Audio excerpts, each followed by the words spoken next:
Summer in Willow Creek arrived like a slow-moving sunrise, stretching warmth across the cul-de-sacs and coaxing neighbors onto front porches with glasses of iced tea.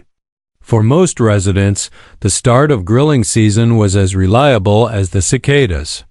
By late afternoon, the scent of mesquite and hickory usually drifted between tidy lawns, carrying the promise of ribs, corn on the cob, and easy conversation over low fences. It was an unspoken ritual, a rhythm of community that predated the neatly printed HOA newsletters and their constant reminders about uniform aesthetics. Ellen Price loved those evenings more than anything. Her father had taught her the art of slow smoking decades earlier, and every Saturday she rolled her big steel barrel smoker to the edge of her driveway. Neighbors would stop by, first with polite hellos and then with paper plates. Kids would chase one another in wide arcs across the shared green, and the air would glow with a golden haze until well after sunset. In a neighborhood of 200 homes, Ellen's cookouts were one of the few times everyone felt like family. But as June deepened, a chill began to snake through the warm nights and invisible tension carried, not on the breeze but in folded envelopes slipped into mailboxes. The first notice arrived without warning. Reminder: all outdoor cooking appliances must be positioned in rear yards to avoid odor-related disturbances. The language was clinical, but the implication was clear. Grilling in front yards or driveways, the very heart of Willow Creek's tradition, was suddenly a violation. At first Ellen laughed it off. Surely the board had bigger issues than a little barbecue smoke. Yet by the next weekend, a second letter followed. This one bolder: failure to comply may result in daily fines of $50. The HOA president, a meticulous woman named Sharon Dale, signed it with a flourish that left no doubt about enforcement. Rumors trickled through the grapevine that Sharon considered grilling unsightly and had lobbied for the new ordinance. After a single whiff of hickory drifted through her open window, Ellen moved her smoker to the backyard for one uneasy Saturday. Without the camaraderie of passing neighbors, the evening felt hollow. Children played in silence behind privacy fences, and the smell of charcoal barely reached the street. The neighborhood's heartbeat faltered. Across Willow Creek, frustration simmered. The Garcias missed their weekly block meets. Retiree Frank Holloway complained that his burgers tasted wrong without the front yard breeze. Even residents who rarely grilled found the new rule intrusive. After all, what was a neighborhood if not a place to share simple pleasures? Then came the third letter, a final warning. It announced that inspectors would begin unannounced patrols and levy immediate fines for unauthorized barbecue activity. The phrase read like something from a government manual, absurd enough to be funny but too threatening to ignore. People whispered about secret photos, about Sharon's allies taking notes from their windows. On a humid Friday evening, Ellen stood at her mailbox holding the notice while the sky bruised to purple. Around her, porch lights blinked on one by one, each revealing a neighbor wearing the same puzzled scowl. A quiet understanding passed between them. The HOA had crossed a line. That night, Ellen drafted a post for the community message board. She kept it calm, almost formal, but her intent was unmistakable. This Saturday, let's reclaim our tradition. Bring your grills, your smokers, your favorite recipes. Let's show that community means more than a rulebook. She hit publish and waited. By morning, the thread had exploded. Dozens of replies stacked up like kindling. Families volunteered side dishes, teenagers offered to run music speakers, and someone suggested inviting the local paper. Even those usually cautious about ruffling HOA feathers signed on. The plan took shape not as an act of hostility, but as a festival of togetherness, a statement that they belonged to one another, not to a handful of board members. As Saturday approached, Ellen felt a jitter of anticipation mixed with worry. She imagined Sharon patrolling the cul-de-sac, clipboard in hand, or calling the county sheriff to break up the gathering. Yet each time doubt crept in, another neighbor dropped by to confirm their participation, carrying bags of charcoal or trays of marinated ribs. What started as rebellion was becoming a full-scale celebration. On the morning of the event, Willow Creek awoke to a flurry of activity. Driveways transformed into makeshift kitchens. Folding tables sprouted like mushrooms. Children chalked colorful borders along the street, spelling "Welcome to the Willow Creek Cookout" in giant letters. Music floated from porches, a patchwork of old blues and pop anthems. The aroma of seasoned meat and sweet corn began to fill the air long before noon. Rolling down the block like a cheerful fog. Ellen lit her smoker at the stroke of 11. The first hiss of sizzling fat sounded like a starting gun. Soon the cul-de-sac thrummed with life. Neighbors laughing, tongs clattering, dogs weaving between lawn chairs. Cars slowed to watch, their drivers smiling at the improbable sight of an entire neighborhood united in fragrant defiance. But as the crowd swelled, an uneasy murmur traveled through the gathering. At the far end of the street, a familiar silver sedan appeared, crawling forward like a shark through shallow water. Sharon Dale had arrived. She parked without haste, stepped out in a crisp linen suit, and surveyed the smoke-filled celebration with a thin, practiced smile.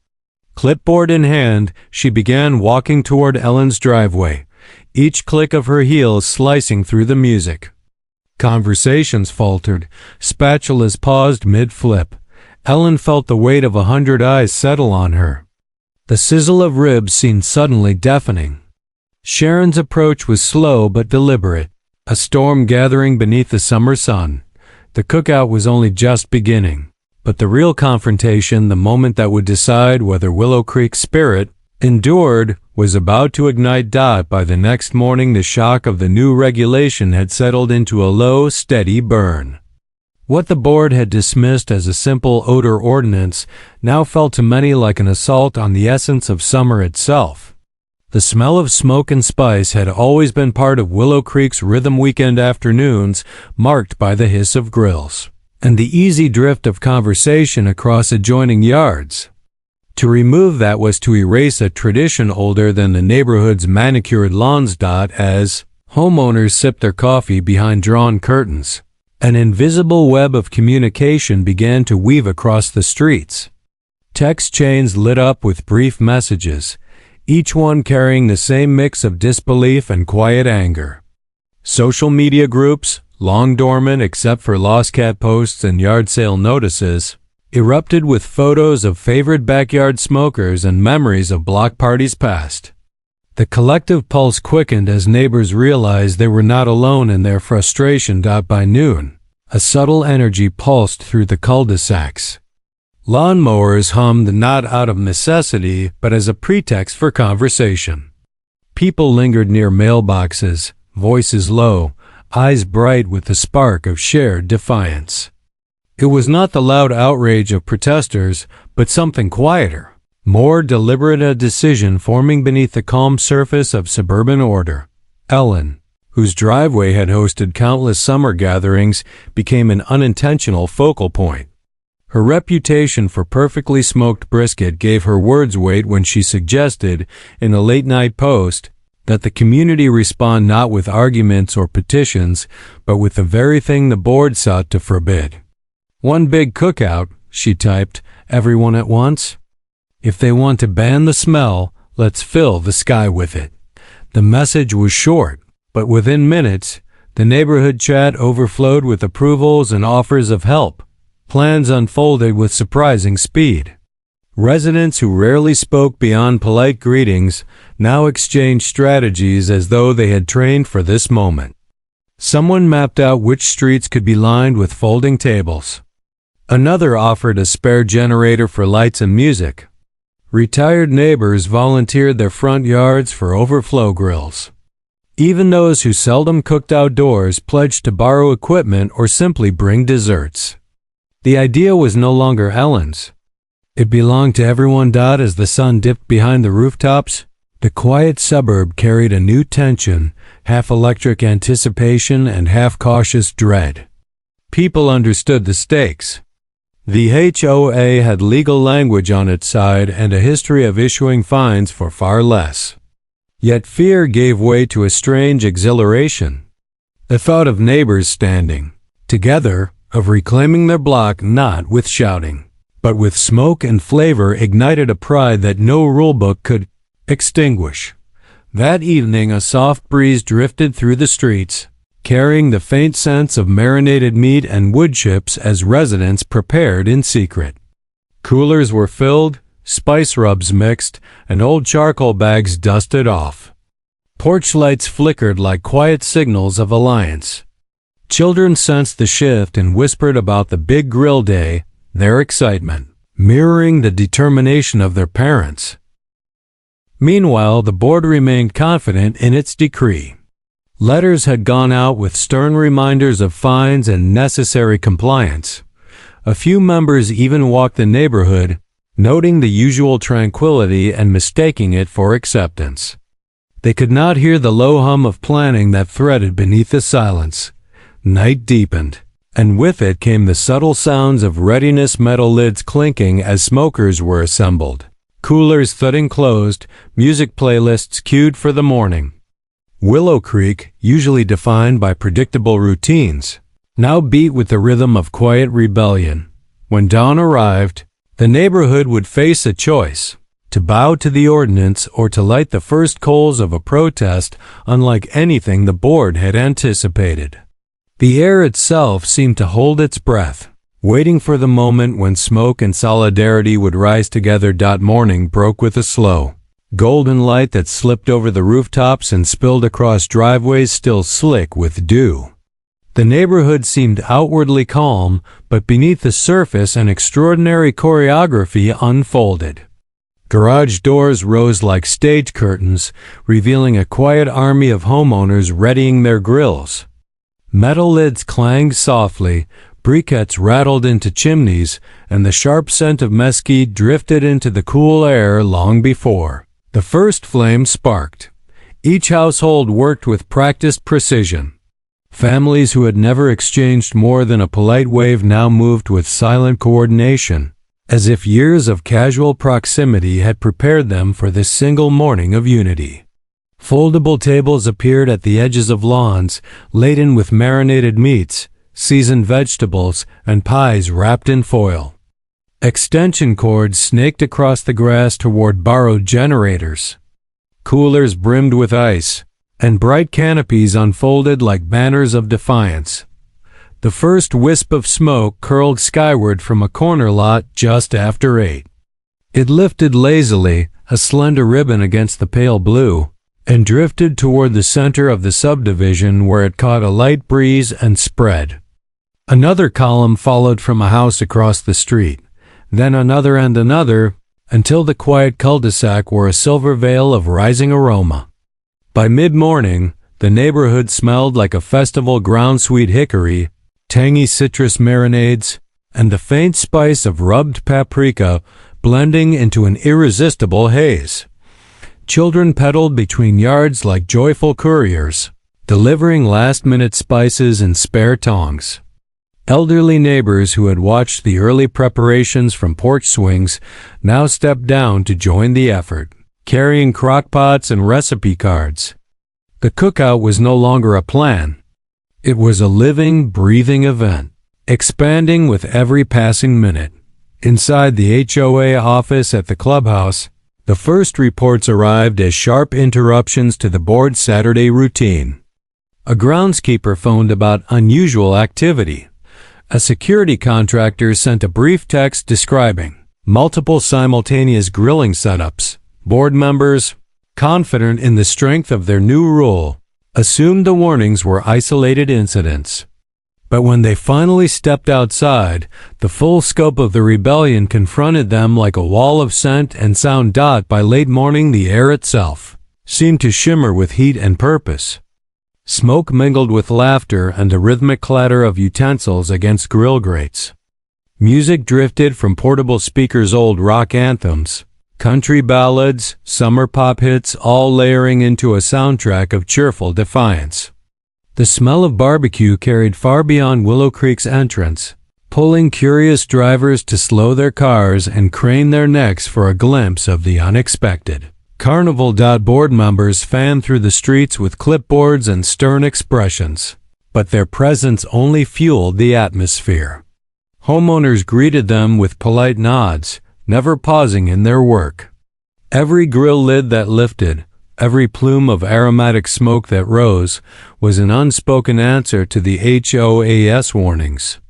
There were no confrontations, only the quiet certainty of people reclaiming their right to gather as noon approached. The cookout reached a scale no one had predicted. Neighbor joined neighbor, moving freely from yard to yard. Tables merged into a continuous buffet that snaked along the sidewalks.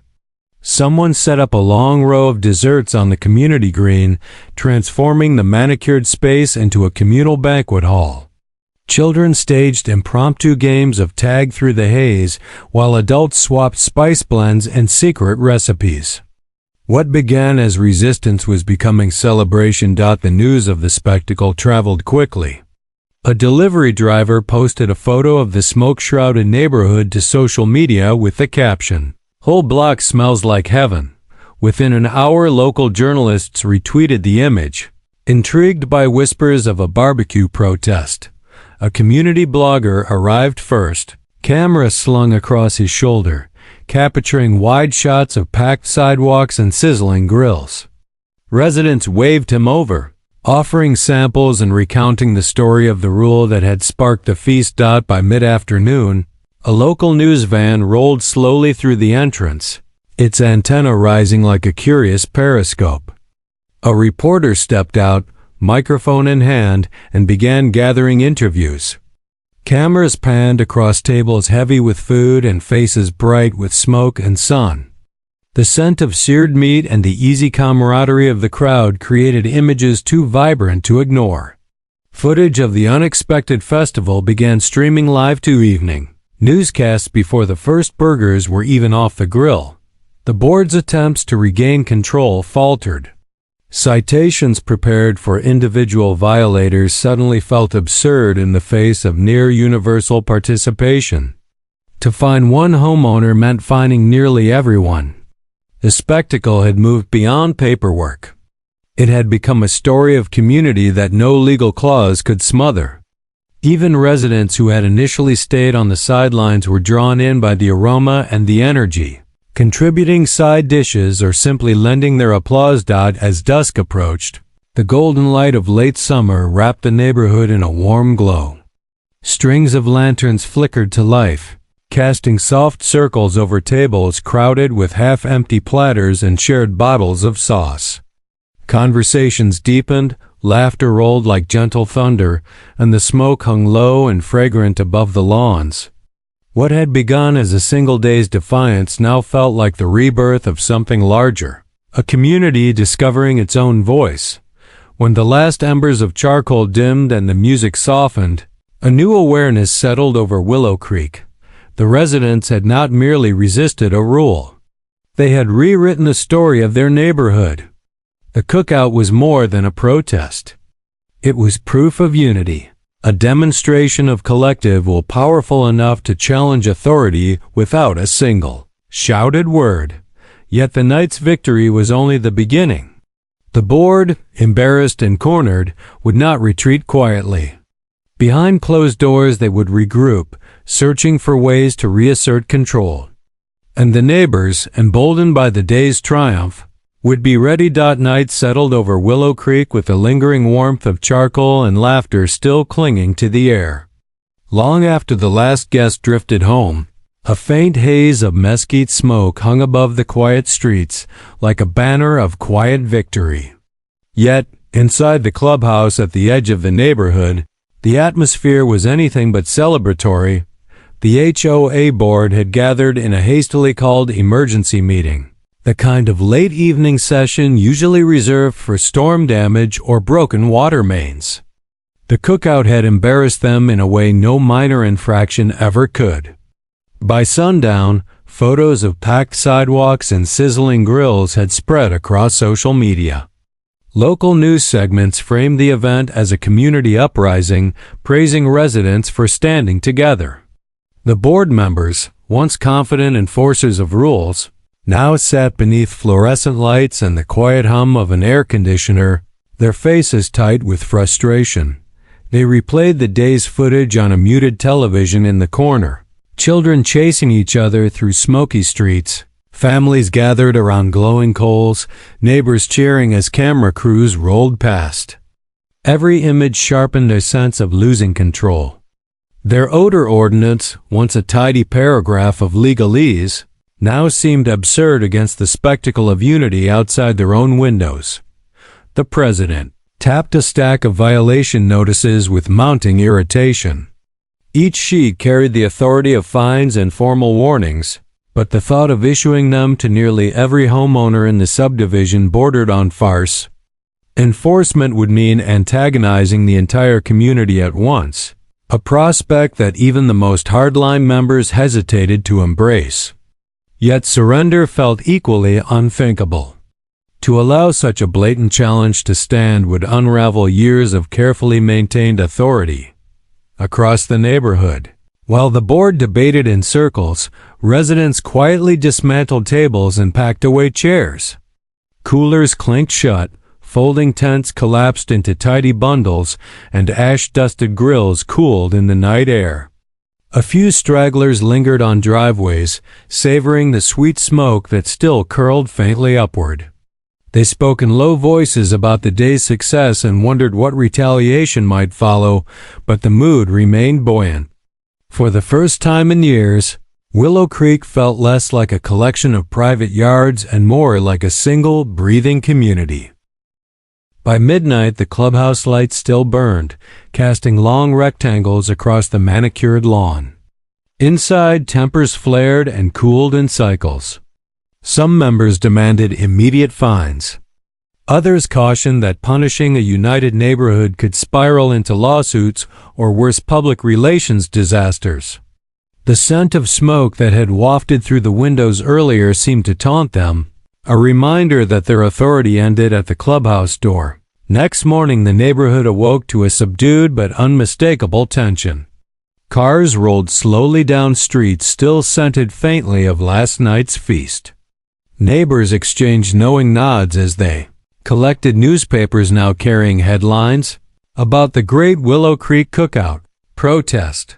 Photos splashed across the front page of the local section captured smiling families and billowing smoke under bold text that celebrated community defiance. Reporters returned for follow-up interviews, their microphones poised to capture the aftermath. Residents spoke carefully, emphasizing togetherness and tradition rather than open rebellion. Their words painted the board as out of touch rather than tyrannical, a portrait that found eager audiences online.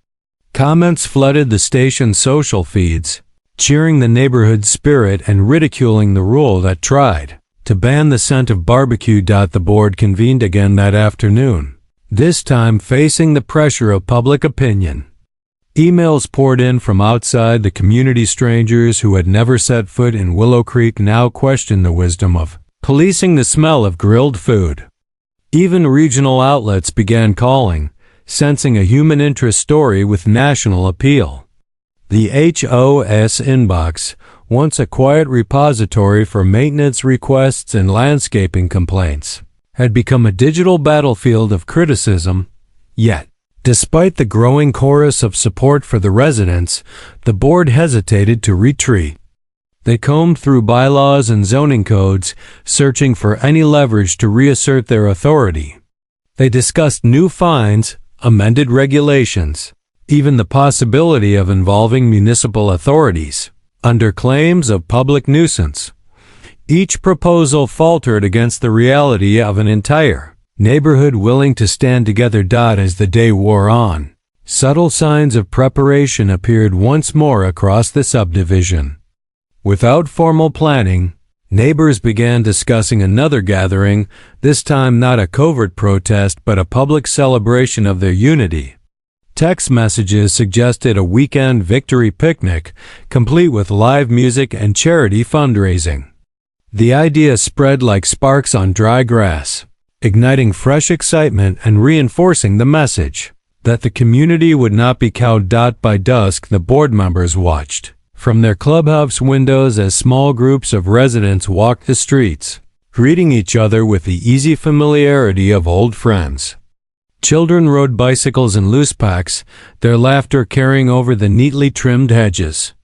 The memory of yesterday's cookout lingered in every exchange, a quiet promise that the spirit of collective defiance had not faded with the smoke. Board finally adjourned with no clear resolution, leaving the clubhouse bathed in sterile light while the rest of the neighborhood glowed with the warmth of newfound solidarity. Their authority, once unquestioned, now felt fragile. Each step toward strict enforcement risked deepening the rift. Each delay allowed the residents' confidence to grow. As night deepened, a gentle breeze lifted the last traces of charcoal from the lawns, carrying them into the dark sky like a signal. The neighbors slept soundly, fortified by the knowledge that they had faced their board together and discovered their collective strength. In the quiet hours, the future of Willow Creek hung in a delicate balance, an HOA searching for control, and a community newly awakened to its own power.